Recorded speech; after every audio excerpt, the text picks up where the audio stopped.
cable, and the other is using an HDMI port. And so, just to show you here, we're running Windows 7, running all applications. Overall, seems pretty responsive. And I've got the Wyse Pocket Cloud desktop software running on the PC. And now we're going to go ahead and switch over to Android.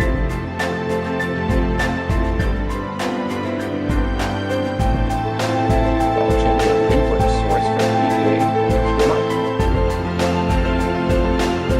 Now it still looks like we're running Windows, but what's changed here is we're actually running Pocket Cloud. And you can see we've got the Android buttons here on the bottom.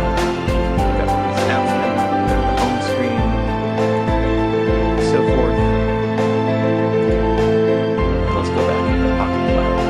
And so here we've got the remote desktop application. Overall, using the mouse cursor moves pretty nicely. You can sort of drag around the menu options here. It's a little bit slow to do page inversion, so let's minimize this for instance. It goes away, but the animation isn't perfect. So you wouldn't necessarily want to use this for watching videos, but for remote controlling an application that requires Windows, it does work.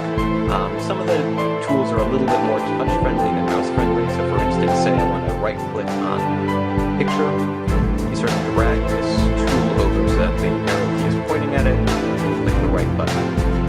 That brings up a context menu.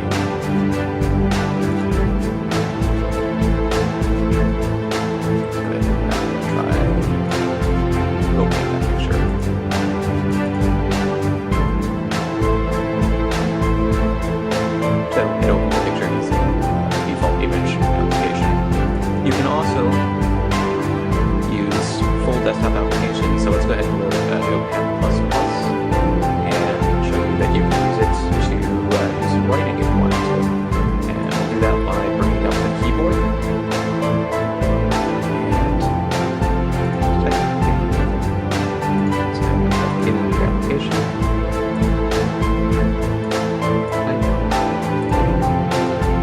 So using an on-screen keyboard is probably not the best way to do this, but right now I don't have the keyboard plugged in because I'm using my keyboard for my PC, so I'm just using a mouse. Anyways, we can make the keyboard go away, bring up special function keys here for F1, F2, etc. Control, Alt, Tab. Switch between the keyboard and the special keys, or you can bring up the Windows Start menu. I think that's what that should do.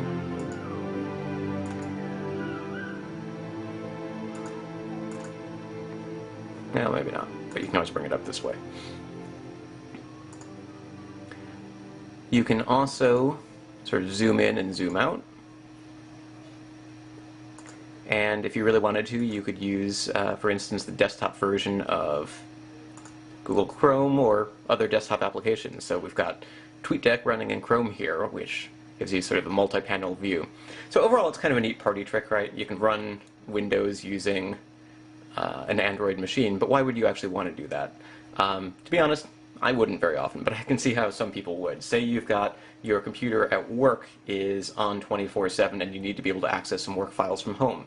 This will let you do that. Say you've got a PC in your office, but you've got the Android 4.0 mini PC plugged into your television in the living room, and you want to be able to access files or applications or things without getting up and moving across from one room to another. Or you could copy and paste files from one to the other. You know, it's sort of a way of running desktop applications without necessarily requiring a desktop operating system. The disadvantage, of course, is that your Windows PC needs to be on all the time. So if you don't have Windows, you can't do this. If you don't have a PC that's turned on, you can't do this. But overall, it's kind of a neat application. And so that's Pocket Cloud.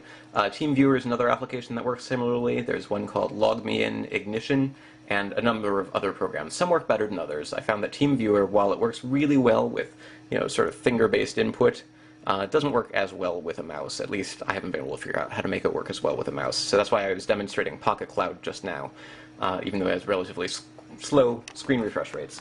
Anyways, so that's just a quick look at the Android 4.0 mini PC and its ability to function as a remote desktop viewer.